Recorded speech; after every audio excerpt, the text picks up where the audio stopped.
Attention is the currency of reality.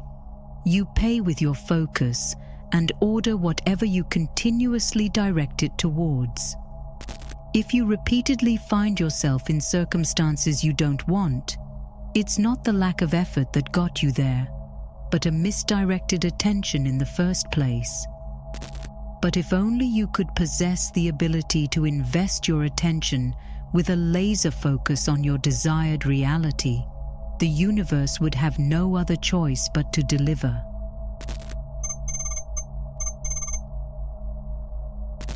In the Bible, the king of Babylon issues a royal decree. For 30 days, no one is to pray to any god or man except the king himself. Anyone who disobeys will be thrown into the lion's den. Daniel, a faithful man of God, refuses to compromise his devotion. Despite knowing the law and the consequences, he continues to pray, just as he always had, 3 times a day, facing Jerusalem, windows wide open. After hearing this, the king, bound by his own decree, orders Daniel to be cast into the den filled with lions. Inside, however, Daniel remains calm. He doesn't panic, beg, or flee. He simply turns his back to the lions and ignores them. The next morning, no one expects to find anything but bones. Yet, to everyone's astonishment, Daniel stands there unfazed, without a single scar on his body. Attention is always the starting point of your frequency. When you choose to ignore something, it simply loses its influence on your energetic responses, and therefore on your frequency. You can encounter absolutely anything, but if you don't feed it with your focus, your subconscious mind will treat it as non-existent. The only things that can actually influence you in any way are the things you decide to pay your attention to. The key to effectively investing your attention, then, is to allow only the things you want in your life to enter your mind and ignore all the rest. Instead of looking at the whole picture, you filter out the unnecessary information and give energy only to what leads you to your desired reality. When you focus your attention solely on what you want to attract, you leave no room for anything else to take shape, and the universe in turn has nothing else to mirror back.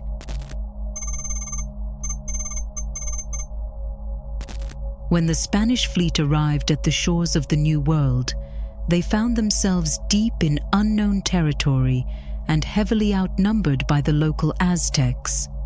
The soldiers hesitated. Their eyes kept drifting back to the ships that had carried them there. They thought of retreat.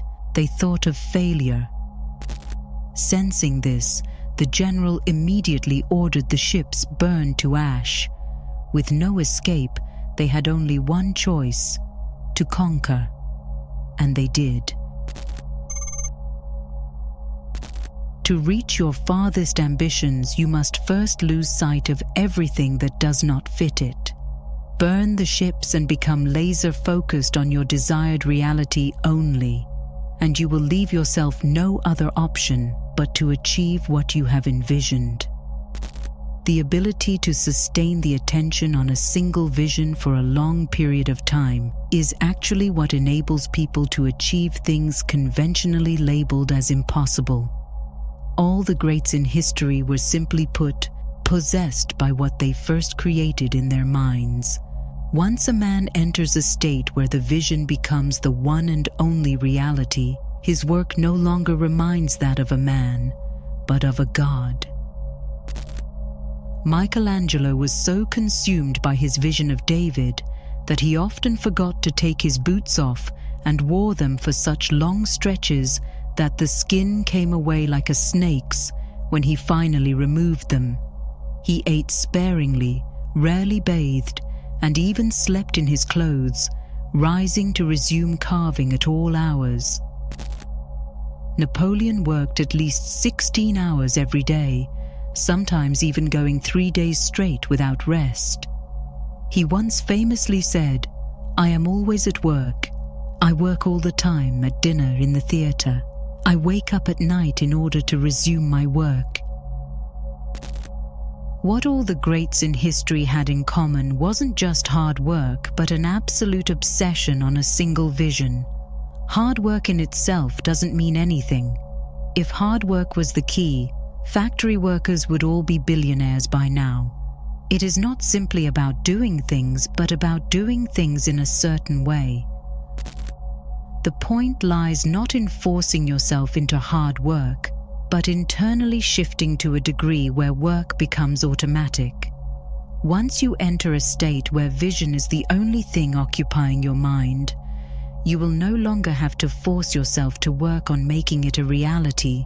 It will come naturally, just like breathing or blinking. The whole idea of winter arc, grinding and pushing against the wind is completely off top.